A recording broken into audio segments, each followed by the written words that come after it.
Hai guys, ketemu lagi sama aku yang akan menemani hari-harimu. Apa kabar kalian semua? Semoga kalian baik-baik saja ya. Kali ini saya akan membahas series Netflix yang berjudul Wednesday. Film bergenre horor misteri ini bercerita tentang seorang remaja bernama Wednesday yang dikenal aneh dan misterius. Tidak seperti anak-anak seusianya. Wednesday lebih menutup diri dari kehidupan dan lebih tertarik pada hal-hal berbau horor dan mistis. Tak jarang ia juga sampai membahayakan nyawa orang lain dan harus berpindah-pindah sekolah beberapa kali. Bagaimana keseruan cerita kehidupan Wednesday? Simak alur ceritanya sampai selesai. Oke, tanpa basa-basi, kita langsung bahas filmnya. Tapi video ini mengandung spoiler ya. Jika tidak keberatan dengan spoiler, tonton videonya sampai habis.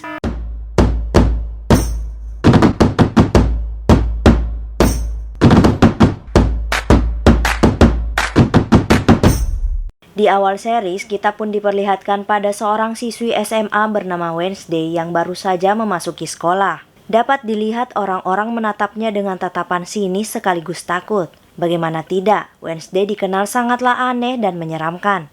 Hari itu, Wednesday menemukan adiknya yang bernama Pugsley sedang terikat di dalam lokernya. Saat ditanya siapa pelakunya, Pugsley tidak mau menyebutkan pelakunya. Saat menyentuh tangan Pugsley, ia mendapatkan penglihatan berupa para pelaku yang telah membuli adiknya. Tidak terima adiknya diperlakukan dengan buruk, Wednesday langsung menemui para pembuli untuk balas dendam.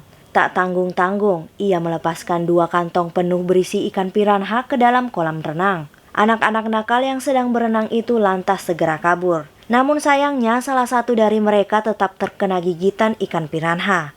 Akibat perbuatannya, Wednesday akhirnya dikeluarkan dari sekolah hingga ia terpaksa harus masuk ke sekolah lain. Disinilah awal petualangan Wednesday. Kedua orang tua Wednesday yaitu Morticia dan Gomez menemani Wednesday pergi ke sekolah barunya. Sekolah itu bernama Nevermore Academy. Kebetulan kedua orang tua Wednesday adalah alumni dari sekolah itu. Mereka merasa sekolah itu adalah sekolah yang tepat untuk Wednesday. Nevermore Academy dikenal sebagai sekolah untuk anak-anak buangan seperti Wednesday. Tempatnya gelap dan jauh di tengah hutan. Sesampai di sekolah, mereka pun disambut oleh kepala sekolah bernama Larissa.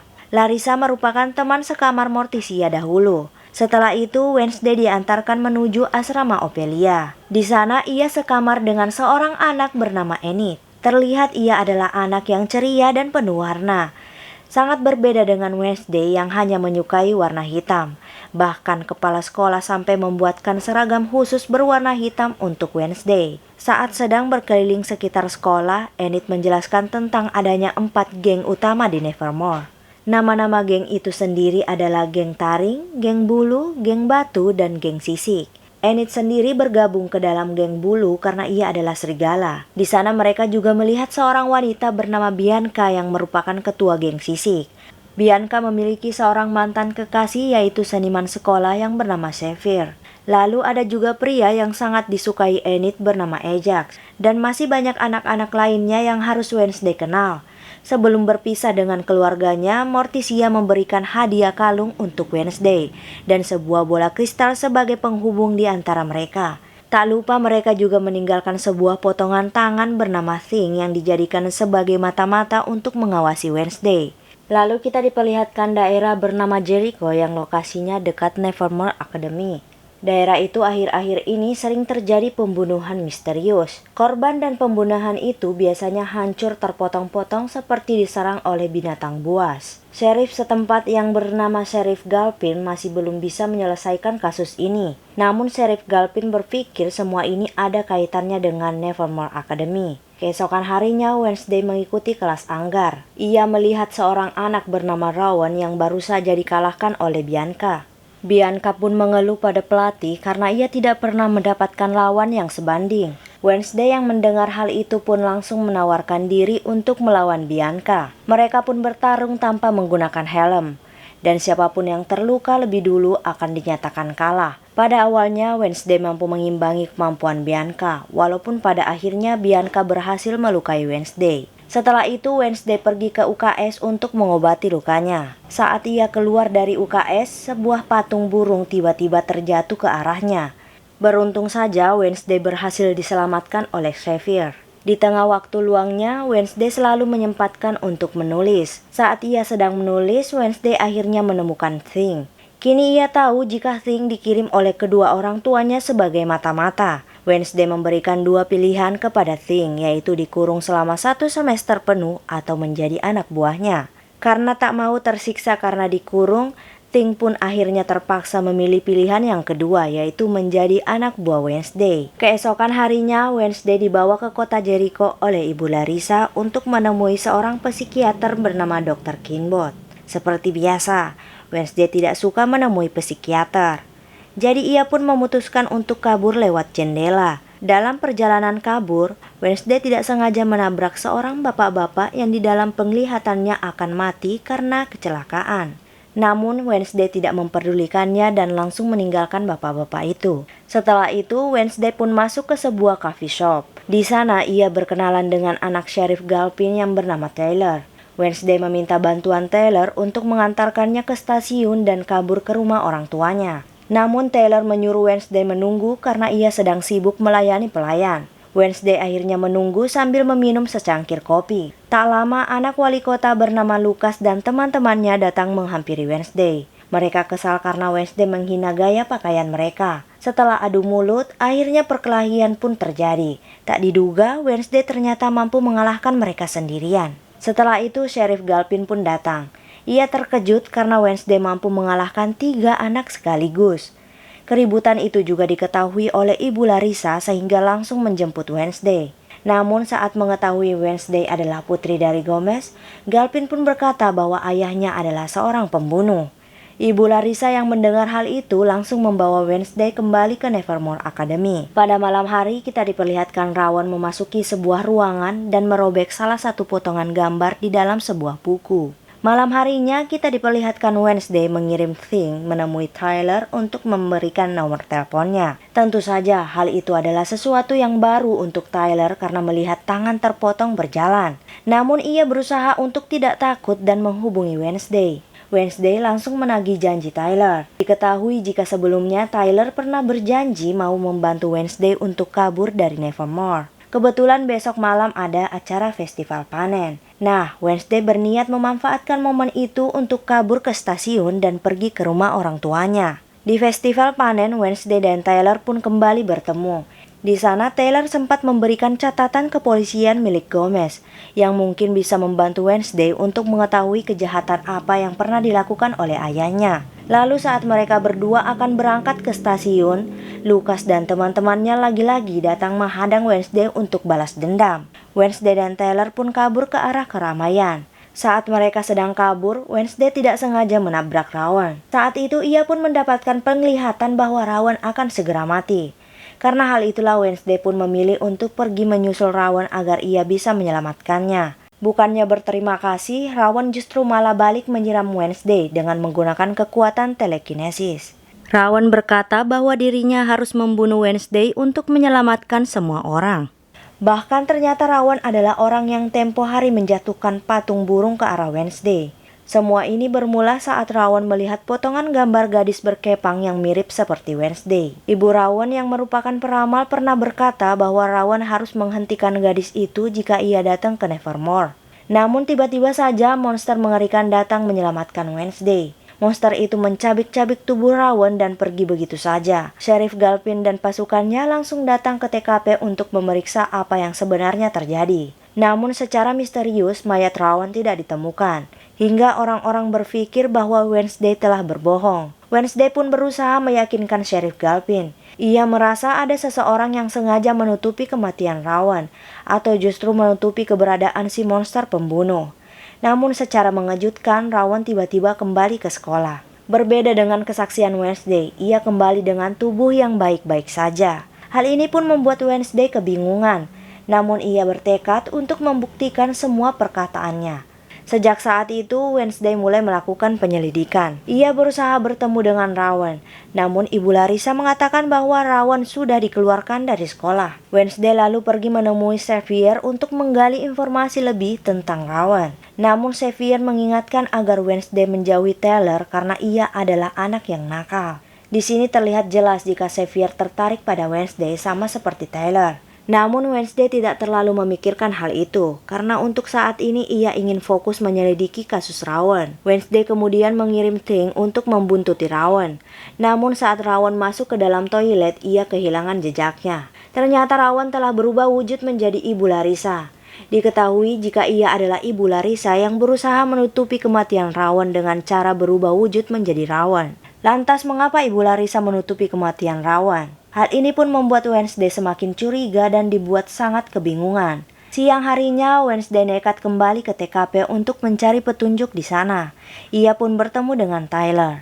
Tyler yang masih kebingungan bertanya apa yang sebenarnya terjadi di malam festival. Setelah mendengarkan penjelasan Wednesday, ia pun percaya kepadanya. Apalagi saat mereka menemukan kacamata Rowan di lokasi tersebut. Setiba di sekolah, Wednesday langsung menyelidiki kamar Rowan dan Xavier. Ia di sana ingin mencari buku tempat potongan gambar yang diberikan oleh Rowan. Setelah diselidiki, Wednesday tidak berhasil menemukan buku itu.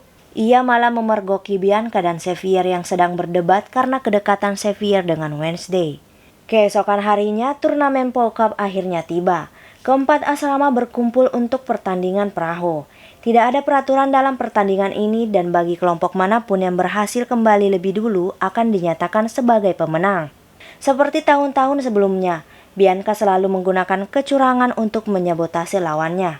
Misalnya dengan menyuruh anak buahnya yang merupakan ikan duyung untuk mendorong perahu-perahu dari asrama lain. Wednesday dengan cepat mengetahui kecurangan itu dan ia pun segera mengeluarkan jaring untuk menangkap si ikan duyung. Setelah itu, masing-masing kelompok mengambil bendera mereka. Saat Wednesday menyentuh bendera itu, ia tiba-tiba kembali mendapatkan penglihatan. Dalam penglihatannya, ia melihat anak yang sangat mirip dengan dirinya. Anak itu kemudian berkata bahwa Wednesday adalah kuncinya. Tak lama, Wednesday kembali tersadar dan kembali ke pertandingan. Kelompok Wednesday lagi-lagi disabotase. Untungnya, Thing dengan cepat masuk ke dalam danau dan menampar si ikan duyung. Berkat bantuan itulah kelompok Wednesday akhirnya berhasil memenangkan pertandingan Polkap. Pada malam harinya, Wednesday kembali menyelidiki tentang potongan gambar yang ia dapatkan dari Rowan sebelumnya. Ia akhirnya memasuki sebuah ruangan yang sangat misterius. Di ruangan misterius itu akhirnya Wednesday menemukan buku tempat potongan gambar yang diberikan oleh Rowan. Namun saat Wednesday akan pergi dengan buku itu, tiba-tiba saja ia ditangkap oleh kelompok misterius yang ada di ruangan itu. Ternyata ruangan itu adalah markas sebuah kelompok bernama Nightshade. Kelompok itu beranggotakan Bianca, Xavier, Ajax, dan masih banyak yang lainnya. Wednesday yang bukan bagian dari anggota terancam akan mendapatkan hukuman. Namun Wednesday berhasil melepaskan diri dengan sangat mudah. Setelah itu Wednesday langsung menyatukan potongan buku itu. Ia melihat bahwa di sebelah halaman sebelumnya ada gambar pendiri kota Jericho yang bernama Cragston. Keesokan harinya, semua murid mengikuti bakti sosial di kota Jericho. Momen ini dimanfaatkan Wednesday untuk mencari tahu tentang Cragston dan apa hubungannya dengan dirinya. Saat Wednesday sedang menelusuri tempat kediaman Cragston, ia melihat Lucas dan teman-temannya sedang membuli seorang anak culun yang bernama Eugene. Eugene membuat Wednesday teringat pada adiknya yang juga lemah dan selalu dijadikan sebagai target bulian. Karena merasa kasihan, alhasil Wednesday menyelamatkan Eugene dan mengajaknya untuk ikut berkeliling. Ia kemudian memasuki sebuah ruangan terlarang berisi barang-barang peninggalan Cragston. Di dalam ruangan itu, Wednesday melihat sebuah lukisan Cragston, dan di sana ia juga melihat anak yang sebelumnya muncul di dalam penglihatannya. Hal ini pun akhirnya semakin memperkuat dugaan Wednesday bahwa semua ini saling berkaitan satu sama lain. Ia kemudian bertanya pada Taylor, di mana rumah Cragston yang dahulu. Siapa tahu ia bisa mendapatkan petunjuk di sana. Ternyata Cragston pernah tinggal di sebuah rumah yang berada jauh di dalam hutan dan sangat berbahaya. Mungkin kini rumah itu telah hancur dan tersisa puing-puingnya saja. Wednesday tak peduli dengan perkataan Taylor dan langsung pergi ke sana seorang diri. Di tempat itu, ia berusaha menyentuh berbagai tempat. Siapa tahu ia bisa mendapatkan penglihatan. Saat menyentuh pintu gerbang, Wednesday mendapatkan penglihatan tentang masa lalu. Saat itu ia melihat bahwa anak di gambar itu adalah leluhurnya yang bernama Goody. Goody dan semua keluarganya dikecam oleh Cragston karena dianggap sebagai penyihir. Mereka semua bahkan dikurung di satu tempat dan dibakar hidup-hidup. Namun beruntung saja Goody berhasil menyelamatkan diri melewati pintu bawah tanah. Goody kemudian menghampiri Wednesday dan mengatakan bahwa Cragston adalah orang jahat. Ia tidak akan pernah berhenti sampai bisa membunuh mereka semua. Saat tersadar, Wednesday dikejutkan dengan kedatangan monster pembunuh. Wednesday dan Thing melarikan diri secepat mungkin. Saat melarikan diri, mereka menemukan jejak kaki manusia yang artinya monster pembunuh itu sebenarnya adalah manusia. Tiba-tiba saja Xavier muncul di hadapan Wednesday. Xavier sengaja datang ke sana untuk menyusul Wednesday. Melihat kedatangan Xavier, Wednesday langsung ingin menunjukkan bukti jejak kaki itu. Namun ternyata jejak kaki itu sudah menghilang karena air hujan. Mengingat kejahatan Cragston di masa lalu terhadap leluhurnya, Wednesday dengan sengaja membakar patung monumen Cragston sebagai salah satu balas dendam atas kejahatan Cragston terhadap leluhurnya. Esok harinya kita diperlihatkan monster pembunuh kembali menemukan mangsa.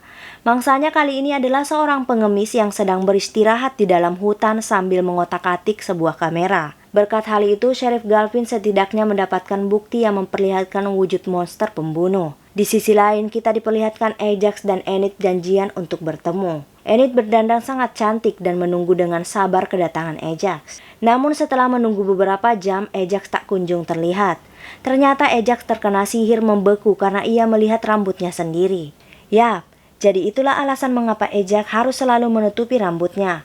Karena apabila dilihat oleh orang lain, maka bisa membuat mereka membeku dalam beberapa jam. Di waktu yang sama, Wednesday pergi ke ruangan otopsi untuk menyelidiki korban pembunuhan akibat monster pembunuh. Ia dibantu oleh Thing memeriksa mayat pengemis yang baru saja mati. Diketahui salah satu kaki korban dipotong dengan 2 jarinya terputus dan 2 jarinya itu tidak ditemukan. Setelah mendapatkan berbagai informasi, Wednesday mengambil kesimpulan bahwa setiap korban selalu kehilangan salah satu anggota tubuhnya. Di dalam kelas, Wednesday memperhatikan Xavier yang bersikap aneh. Xavier beralasan jika punggungnya sakit karena bermain anggar. Namun Wednesday tidak percaya karena ada bekas luka cakaran di leher Xavier. Merasa curiga, Wednesday pun pergi untuk menyelidiki ruangan lukisan Xavier. Secara mengejutkan, di sana ia melihat ada begitu banyak lukisan monster pembunuh. Apakah ini artinya Xavier adalah monster pembunuh itu? Hal ini membuat Wednesday curiga. Wednesday kemudian membawa salah satu sketsa milik Xavier ke hadapan Sheriff Galpin. Ia meminta Sheriff Galpin untuk menginterogasi Xavier sebagai tersangka pembunuhan. Namun Sheriff Galpin menolak karena buktinya masih terlalu lemah. Alhasil Wednesday membawa kembali sketsa itu untuk ditelusuri lebih lanjut. Saat ia dan Eugene sedang memperlihatkan sketsanya, Eugene merasa pernah melihat lubang yang sama persis seperti sketsa itu. Eugene kemudian mengantarkan Wednesday menuju lokasi tersebut. Tanpa rasa takut, Wednesday dan Eugene nekat masuk ke dalam gua itu. Di sana mereka melihat ada begitu banyak tulang belulang yang artinya tempat itu memang markas monster pembunuh. Tak lupa Wednesday mengambil satu potongan tulang untuk dijadikan sebagai barang bukti. Selain itu, ia juga mengambil bekas darah Xavier agar DNA-nya bisa dicocokkan dengan tulang yang ia temukan. Saat sedang mengambil barang bukti, Wednesday ketahuan oleh Xavier. Di sana Xavier langsung menjelaskan bahwa ia bukanlah monster pembunuh seperti yang dituduhkan. Ia menggambar sosok monster itu karena selalu muncul di dalam mimpinya, dan bahkan cakaran itu memang ia dapatkan dari lukisan tersebut. Meskipun begitu, Wednesday tetap tidak percaya pada Xavier. Ia pun pergi menemui Sheriff Galpin untuk menyerahkan kedua barang bukti yang sudah ia dapatkan. Setelah menyerahkan semua barang bukti, kini Wednesday bisa fokus untuk menyelidiki markas monster pembunuh. Siapa tahu ia bisa menangkap monster itu dan membuktikan bahwa ia tidaklah berbohong tentang kematian Rowan. Malam ini Nevermore Academy akan mengadakan pesta dansa. Seperti biasa, Wednesday tidak tertarik sama sekali. Jadi ia pun berencana untuk pergi menyelidiki markas monster bersama Eugene. Tak diduga rencana itu gagal karena Thing sudah menyiapkan rencana lain. Ia membuat Taylor datang menjemput Wednesday sehingga mau tidak mau ia harus ikut ke pesta dansa. Wednesday pun berdandan sangat cantik dengan menggunakan gaun berwarna hitam. Saat ia akan pergi, Eugene datang dengan kebingungan. Wednesday pun meminta maaf karena sepertinya pengintaian mereka harus ditunda esok hari. Eugene yang sudah terlanjur menyiapkan semuanya nekat pergi ke markas monster pembunuh walaupun sendirian. Di sisi lain, kedatangan Wednesday ke pesta dansa menyita perhatian semua murid. Mereka semua kagum dengan penampilan Wednesday yang tampak berbeda. Melihat Wednesday datang bersama Taylor membuat Xavier cemburu sekaligus marah. Xavier langsung mendekati Wednesday dan mengatakan alasannya mengapa ia sangat membenci Taylor. Ternyata saat acara bakti tahun lalu, Taylor dan teman-temannya pernah merusak mural yang dibuat oleh Xavier. Taylor mengakui perbuatannya itu dan ia mengaku menyesal karena hal itu. Hal ini juga yang membuat dirinya kini menutup diri dari dan juga berhenti bermain dengan Lucas dan teman-temannya. Sementara itu, Eugene mengintai melihat seseorang sedang meledakkan markas monster pembunuh tersebut. Namun orang itu melihat Eugene sehingga kabur melarikan diri. Tak lama kemudian, dua anak buah Lucas datang ke tempat pesta dansa. Mereka rencananya ingin balas dendam pada Nevermore karena sudah merusak patung Crackstone. Mereka pun menghujani tempat pesta itu dengan cat berwarna merah yang terlihat seperti darah. Dalam keadaan itu, Wednesday tiba-tiba mendapatkan penglihatan tentang Eugene yang diserang oleh monster. Ia pun langsung berlari masuk ke dalam hutan dan disusul oleh ibu guru Thornhill. Sayangnya sesampai di sana, Wednesday ternyata sudah terlambat karena ia menemukan Eugene dalam keadaan tewas. Dan series Wednesday episode 1-4 pun akhirnya selesai. Kalau kalian suka dengan series ini, silahkan komen sebanyak-banyaknya supaya Mimin semakin bersemangat untuk melanjutkan alur cerita series Wednesday. Jika suka dengan channel ini, mohon di-subscribe, like, comment, and share. Jika ada film yang ingin dibuatkan alurnya, komen aja. See you!